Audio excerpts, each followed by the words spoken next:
Hello friends, welcome to Meha's wonderful garden. आज का मेरा पौधा है गुलाब का पौधा।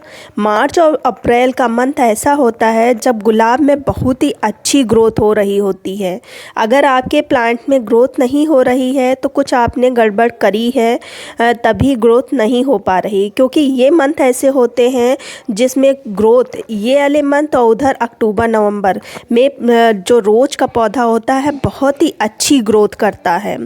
तो आज के वीडियो में एक होममेड फर्टिलाइज़र जो बहुत ही आसानी से आपको किचन में ही मिल जाएगा, साथ ही साथ इसके कुछ ग्रोइंग फैक्टर होते हैं जिनको आप अच्छे से समझ लेंगे तो आपके भी प्लांट में अच्छे से ग्रोथ स्टार्ट हो जाएगी। और अभी वो फैक्टर आप अपने प्लांट्स पर लागू कर देंगे तो अप्रैल में फ्लावरिंग भी होगी। तो शुरू करते हैं। तो पहले नंबर पर आता है सनलाइट। आपका अगर प्लांट फुल सनलाइट में रखा हुआ है तो अच्छी बात है, तो ग्रोथ 100% हो ही रही होगी। अगर शेड में है तो उसको फुल सनलाइट में रखें और ख़ासकर वहाँ पर रखें जहाँ पर इसको मॉर्निंग सनलाइट तो मिल ही रही हो। अगर आपके यहाँ फुल सनलाइट नहीं मिल आती है तो कम से कम मॉर्निंग से 12 या बजे तक तो इनको सनलाइट मिलनी ही चाहिए। अब दूसरे नंबर पर आता है वाटरिंग। वाटरिंग रोज़ प्लांट के लिए बहुत ही इम्पॉर्टेंट फैक्टर है। तो वाटरिंग को बैलेंस करने के लिए आप मिट्टी बहुत ही अच्छी बनाइए। मिट्टी ऐसी बनाइए कि बस पानी डालें और निकल जाए। इस समय धूप बहुत अच्छी हो रही है। अगर आपकी मिट्टी गीली बनी रहती है तो आप उसका होल देखिए, नीचे ड्रेनेज होल देखिए कि कहीं बंद तो नहीं है, क्योंकि पानी तुरंत निकल जाना चाहिए और मिट्टी सूखना भी बहुत ही ज़रूरी है। फिर तीसरे नंबर पर आता है इनकी प्रूनिंग। रोज़ प्लांट की प्रूनिंग लगातार करते रहिए। जो फ्लावर फेड हो गया है उनको कट करके हटाते रहिए। जो लीफ ब्राउन हो रही हैं या सूख रही हैं या पीली पड़ रही हैं उनको भी प्लांट से हटाते रहिए। तो ये बहुत ही ज़्यादा ज़रूरी काम है। और अगर काफ़ी दिन हो गए हैं नई ब्रांच आपके प्लांट में नहीं निकल रही है तो जितनी भी ब्रांचेस हैं उनकी टिप को कट कर दीजिए, थोड़ा थोड़ा सा कट कर दीजिए।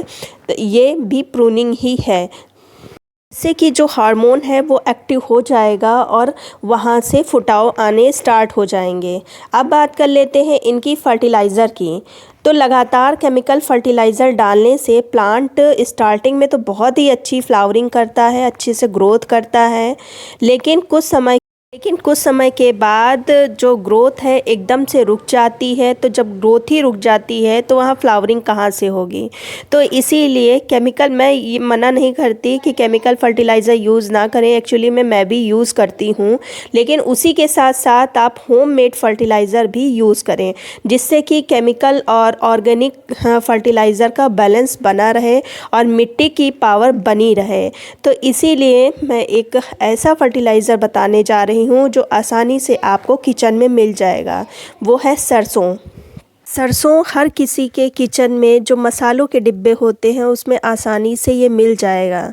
बहुत ही शक्तिशाली इसकी खाद बनती है और इसमें potassium, nitrogen, protein, magnesium, sulphur और फास्फोरस जैसे बहुत ही पावरफुल तत्व इसमें पाए जाते हैं। इस सरसों में पाए जाने वाले जो पोषक तत्व होते हैं वो गार्डन में जो पौधे लगे होते हैं उनके लिए फ़ायदेमंद है। सिर्फ गुलाब ही क्यों, जो आपके गार्डन में अगर वेजिटेबल की प्लांट्स हैं, फ्रूट्स के प्लांट हैं, फ्लावरिंग कोई भी फ्लावरिंग प्लांट हो, चाहे वो सीजनल हो चाहे परमानेंट प्लांट हो, उस पर भी इस फर्टिलाइज़र का यूज़ कर सकते हैं। आपको रिज़ल्ट बहुत ही अच्छा मिलेगा। लेकिन इसको यूज़ कैसे करना है और कब तक यूज़ करना है उसके बारे में मैं आगे बताती हूँ, क्योंकि पूरी जानकारी आप लीजिएगा। तो इसको बनाना कैसे है, तो इसको हम सबसे पहले मिक्सर ग्राइंडर में पीस लेते हैं। ये मेरा जो चटनी वाला जार होता है उसी में हम पीस रहे हैं और अच्छे से ड्राई होना चाहिए, पानी वगैरह नहीं लगा होना चाहिए। तो इसको हम पीस लेंगे। अंदाज से बड़े बड़े 4 चम्मच मैंने सरसों के लिए हैं और इसको अच्छे से पीसना है बिल्कुल। तो ये देखिए ये पीस चुका है और अगर आपकी सरसों अच्छे से सूखी है तो कायदे से पिस जाएगा। तो अगर हल्की से मॉइस्ट है तो पहले उसको धूप में डाल दें और फिर उसको पीसें। देखिए बिल्कुल पिस चुकी है। अब इसको यूज़ कैसे करेंगे, तो इसके लिए लेना है एक एयर टाइट डिब्बा।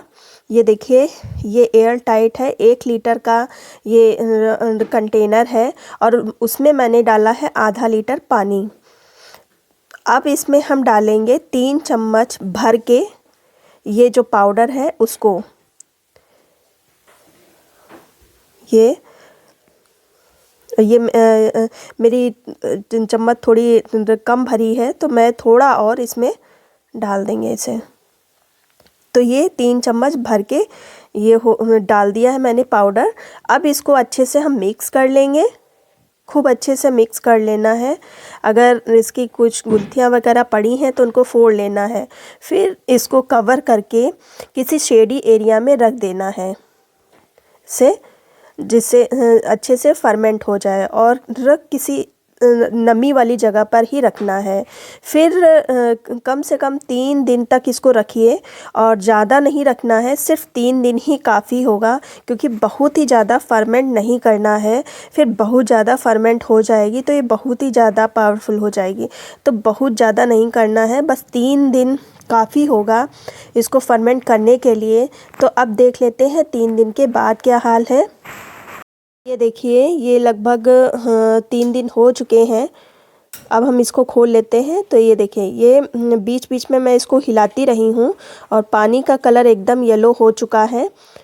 तो बस ऐसे ही यूज़ करना है, बहुत ही ज़्यादा इसको नहीं करना है जिससे स्मेल वगैरह आए। तो इसमें हल्की सी सरसों की स्मेल आ रही है, बहुत ही ज़्यादा फर्मेंट नहीं हुआ है। तो अब इसको हम यूज़ कैसे करेंगे, लेकिन यूज़ करने से पहले एक चीज़ और हम मिक्स करेंगे जिससे इसकी जो पावर है वो और अधिक बढ़ जाएगी। तो ये है कॉफ़ी पाउडर। अधिकतर घरों में पाया जाता है, और इसमें आप तो जानते हैं गुलाब के पौधे के लिए बहुत ही ज़्यादा आवश्यक होती है। लगातार केमिकल के यूज़ से जो मिट्टी अल्कलाइन होने लगती है, तो कॉफ़ी है, चाय पत्ती है, इन सब के यूज़ से मिट्टी की जो पीएच है वो बैलेंस रहती है। तो इसको मैंने डाल दिया है और अच्छे से हिला देंगे, मिक्स कर लेंगे। और 2 लीटर पानी में ये आधा लीटर हम पानी मिक्स कर लेंगे। खूब अच्छे से मिक्स कर लेना है पर नीचे। तो देखिए, झाग बनने लगा है। अब हम अपने प्लांट्स पर दे देंगे। तो ये देखिए, 1 लीटर का ये मेरा कंटेनर है, तो आधा मैं एक प्लांट में दूंगी और आधा एक प्लांट में। लेकिन मेरे प्लांट बड़े हैं, अगर आप छोटे प्लांटों में दे रहे हैं तो उस हिसाब से आपको कम ज़्यादा कर देना है। मेरे ये सब 14 इंच के पॉट में लगे हैं। ये मेरा प्लांट थोड़ा छोटा है, तो इसमें हम सिर्फ आधा लीटर दे रहे हैं, और आधा लीटर जो बचता है वो 12 इंच के पॉट में लगा हुआ गुलाब का पौधा है उसमें देते हैं। तो इसी अंदाज से आपको प्लांट पर देना है। अब बात कर लेते हैं कि इस फर्टिलाइज़र को देना कब तक है। तो आप 15 मई तक इस फर्टिलाइज़र को आराम से दे सकते हैं। महीने में 1 या 2 बार ही देना है, इससे ज़्यादा नहीं देना है। और शाम के टाइम इस फर्टिलाइज़र को देना है अपने प्लांट पर। लेकिन कंडीशन यही है कि मिट्टी एकदम सूखी होनी चाहिए, एकदम क्या मतलब मॉइस्ट होनी चाहिए, तभी इस फर्टिलाइज़र का यूज़ करना है। इस फर्टिलाइज़र का आप 2-3 बार ही यूज़ करेंगे तो इसको असर आपके प्लांट पर दिखेगा। उम्मीद करती हूँ वीडियो अच्छा लगा होगा। अगर अच्छा लगा है तो लाइक कर दीजिए, सब्सक्राइब कर लीजिए।